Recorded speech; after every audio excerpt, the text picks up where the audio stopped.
cloud, the network is the cloud. So in the diagram, so I think it is very appropriate to talk about national knowledge network in this scenario. In the previous session, the principal scientific advisor, who is also the father of NKN, he envisaged NKN way back in 2007, 2008, and we started the project in 2009, and right now we are running about 1,600, 1,700 institutions across the country. So what is NKN? I mean, I'll just briefly go through about NKN. So why it is required? It is a research and educational network of India. So it should be multi-gigabit pan-India network. And it is to provide the robust infrastructure for research and education. And obviously, the government is funding so much, and definitely the eGov application also should be leveraged using the network. So when I was a kid, I'm very much fascinated about the scientists like Michael Faraday, Satyendranath Bose, Raman, etc., where they used to make their own instruments.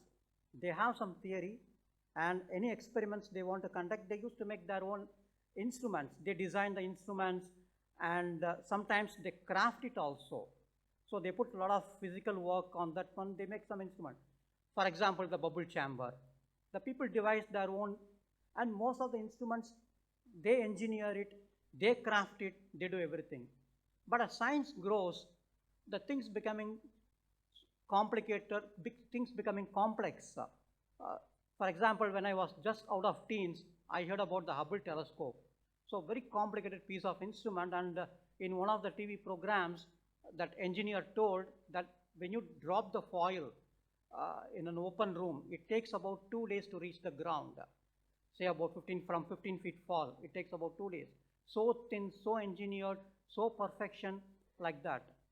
When you have very complicated, very complex instruments like this, and obviously the access also to be provided to those instruments. So now you have a different scenario where many instruments needs to be connected on the network. So you require a kind of the network. In fact, and anybody who knows about the internet, which started about 45 years back, I know that one of the fundamental aim in making the computer networking is that they want to connect the information resources, data sources, and instruments, classroom, communication, collaboration, all these things. So the same requirement is still there, and we require a very robust infrastructure, very robust the network.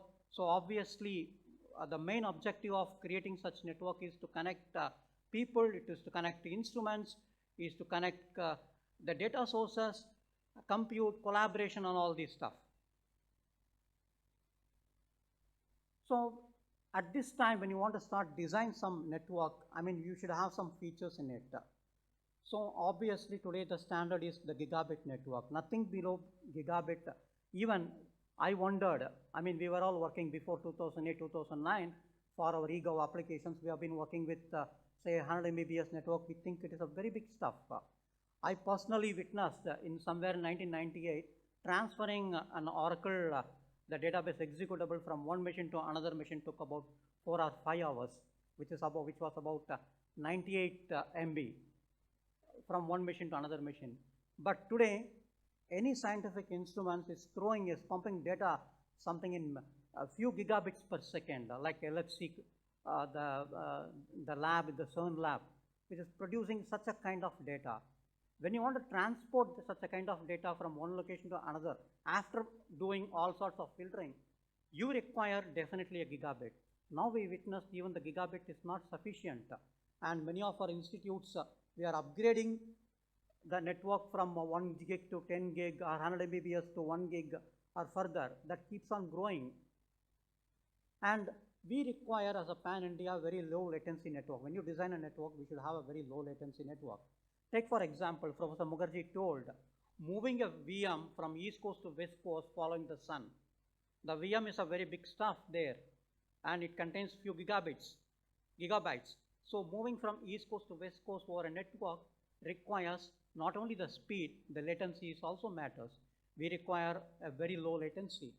But unfortunately, you can't go beyond certain things. You cannot break the physics, but keeping the limitations of the physics, I think a proper design, we can have a good latency network. I mean, very low latency network. We also require a very resilient kind of network. We all know the kind of infrastructure activities happening in the country. Highways are being built, and so many things are going in the urban city, and someone digs the thing, and so many things are going on that one, very chaotic. The kind of fiber cuts we have, and if you depend on the fiber, and the fiber is the only thing you can depend upon now to realize some of the goals. So the kind of fiber, we have to build a very resilient network taking care of all these kind of social things, fiber cuts, chaotic kind of stuff, all these things. So the network design should address some of the problems in this one. There are protocols available, very standard protocols available. We have to tune the protocol to adjust the needs accordingly. And the end user should feel that it is their network. We are giving to some n number of institutions. They should feel it belongs to their thing. It is their network.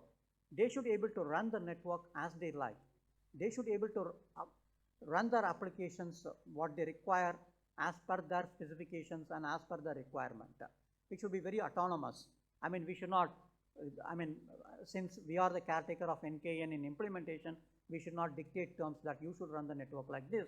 You should not, you should block something like this. You should not do's and don'ts, no such thing. They should be doing some kind of, there should be some autonomous part in the network, and it is taken care from the very first design itself. So the thing is, it is a very standard textbook, the methodology we adopted for designing the network, taking care of all these things. We have the entire net, it's a pan-India network. So we got about more than about 50 POPs in the country, spreading from right from Trivandrum to northeast Arunachal Pradesh. We have, a lot of places we have got our own POPs. So thing is that our design is, we have a very core part of it. Then we have a kind of a distribution. Then on the outer ring, we connect all the edge institutes. We call the edge institutes as the node where it is getting consumed. For example, SV University is one of the NKN edge node here. So these things come in the outer layer, and we have a core. It is a very standard textbook, a well-proven, time-tested design. But only thing is, we have to adopt using the current technology available, and we have to integrate the various components into this paradigm. So how our core looks, however, in this another representation how it looks like this. So we got, the major cities, 4 metros and Guwahati, Hyderabad and Bangalore. The total 4 plus 3 equal to 7. These 7 cities forms what is called the super core. So we have, it is a full mesh network. Right now it is running on 10G, and it is capable of shifting from 40 to 40G and 100G, and very soon there is a plan in that part to upgrade the network to the core as 40G or 100G. And in the outer state, in the green color, it represents the another layer where the smaller cities are all connected, like Bhubaneswar, Trivandrum, and you can all see that one particular, for example, you take here the state 3, and let me call it as a Trivandrum, it can connect to 2 or 3 places in the super core. And the edge institutes are connected from that location. In some cases, for example, IIT Madras, where it is in Chennai, so it can directly connect to the super core itself. So wherever is possible, I can connect to the super core. Where it is not possible, I can connect through the green layer through various cities, which in turn connected to multiple super core locations. And the bandwidth is also 10G right now. So the idea is I should have a minimum hop from one edge institute to another edge institute. So in this diagram, if you follow a very steady state condition, if you see that one, not more than 4 hops is really required to reach from one institute to another institute.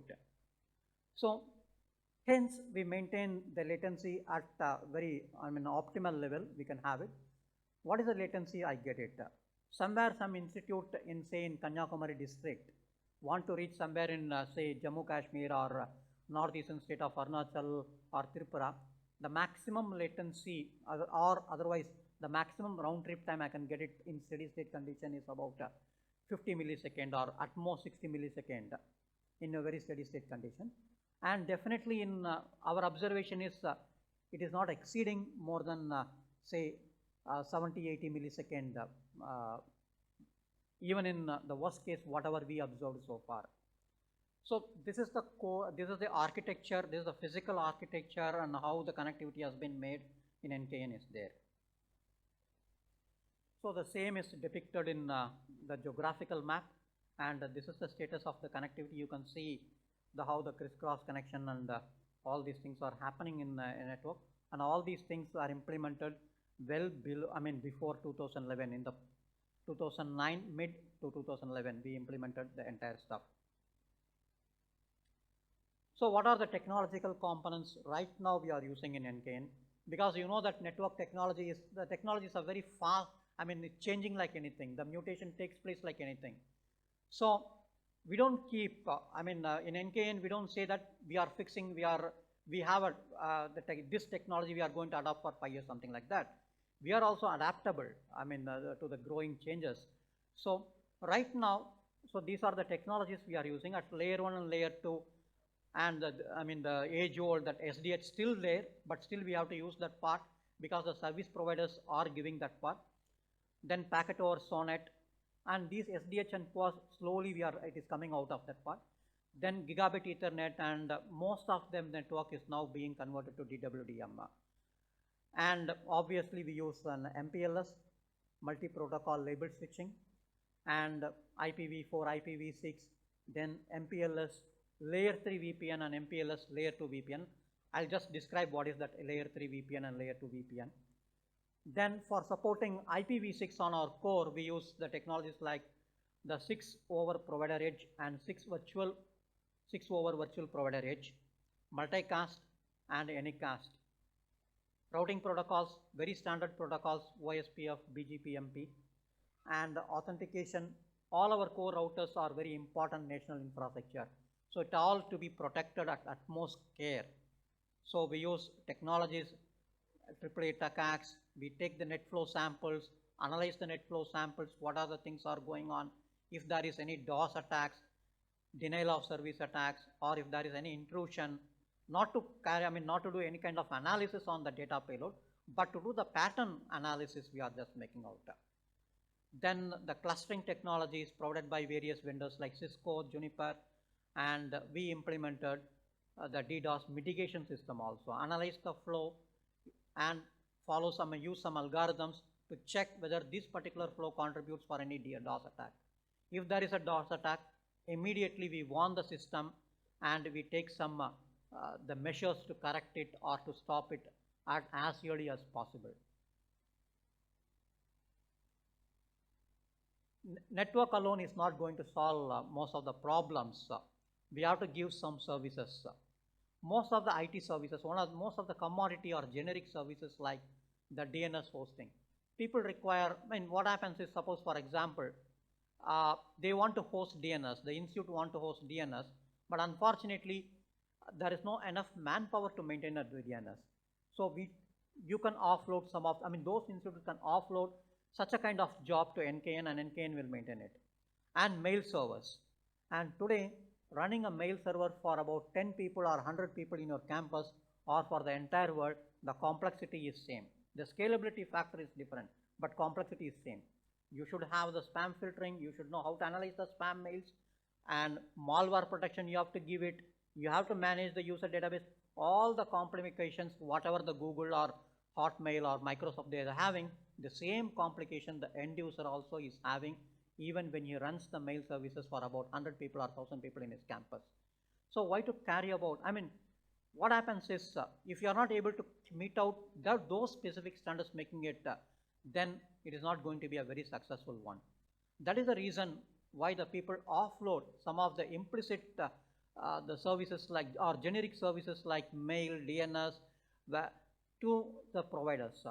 In the case, NKN provides services for the institutes to take care of these requirements. Suppose you want to run your own mail server in your own campus, and you want to keep all user accounts, everything, and you want to use your own algorithms to process some of the mails, but offload only the part of it. For example, you want to offload, say, the malware detection and spam mapping, etc. What you can do is you can handle only that particular part to NKN, which means that any incoming mail server will reach NKN, sanitize everything. If there is a spam mail, we put a tag.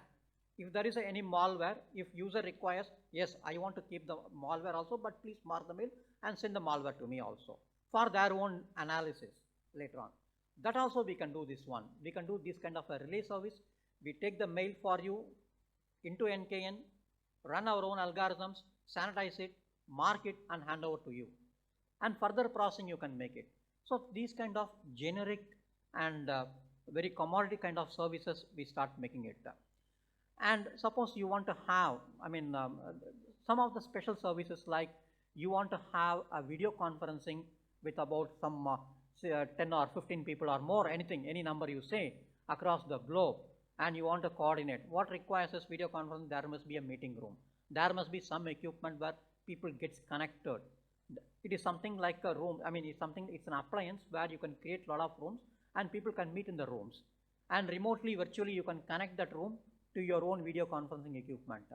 So this requires very meticulous planning and meticulous coordination rather, and these kind of services also we are offering for the institute so that they can leverage it. So if time permits, I can go through each and every service. I'll move on to the next slide. As I told, these are the things are there.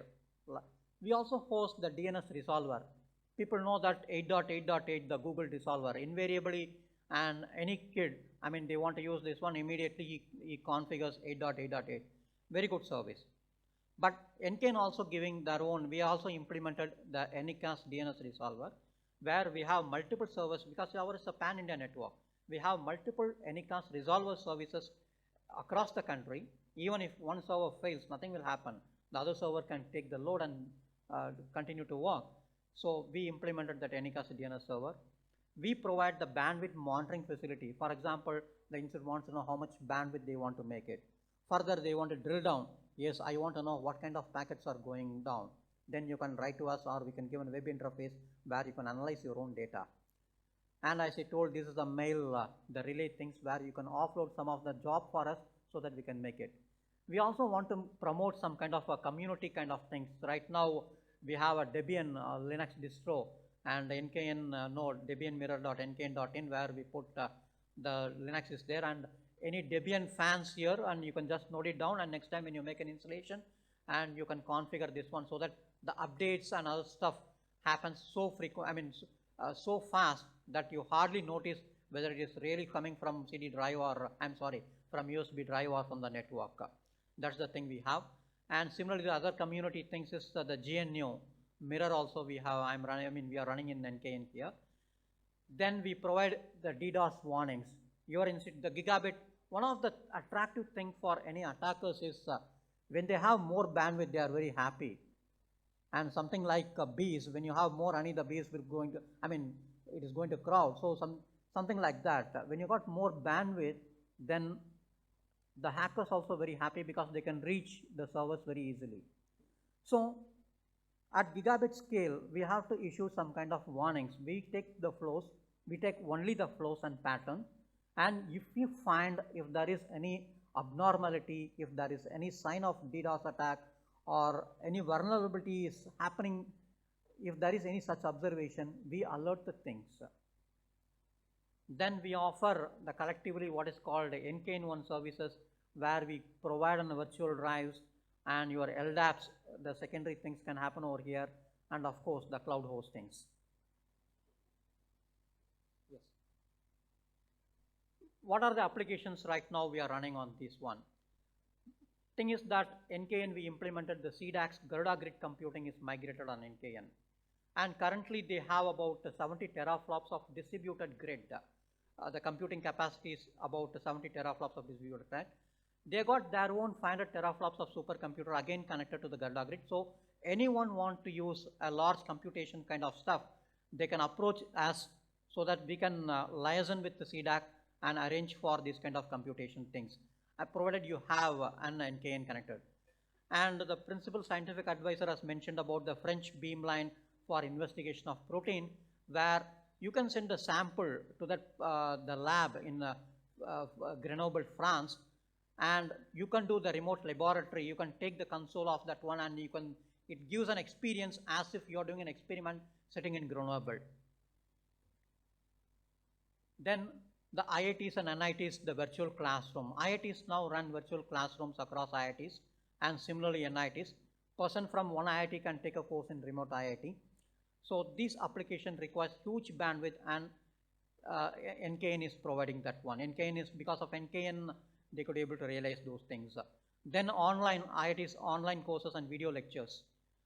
Those things are available. These sites are hosted on NKN and making it. So the mega science applications, that CMS applications, that Large Hadron Collider, where the CERN lab is connected via EU grid to NKN. 9 institutions and 14 institutions on the various experiments, they are contributing this one. And this IIT Madras is now one of the member institute where they are going to contribute for LHC, for CERN lab. So, and recently last week, we just configured one node in IIT through NKN on this part. And the telemedicine things is happening on NKN. So this about this from the statistics from Sanjay Gandhi Postgraduate Institute of Medical Sciences. And we also have a global connectivity. We are connected to Trans-Eurasia Information Network. So access to all these about 20 countries is possible through NKN. And apart from this one, as PSA sir told in the previous session, we got our international POP in Singapore and Amsterdam. Right now it is operational, and in future we are going to connect NKN at Geneva and NKN at New York, so that we have access to other networks also. I think the time is short, and stop here, and I'm available over here for another 1 hour, and we can take, if there is any particular thing which you want to discuss, we can discuss then. Thank you very much.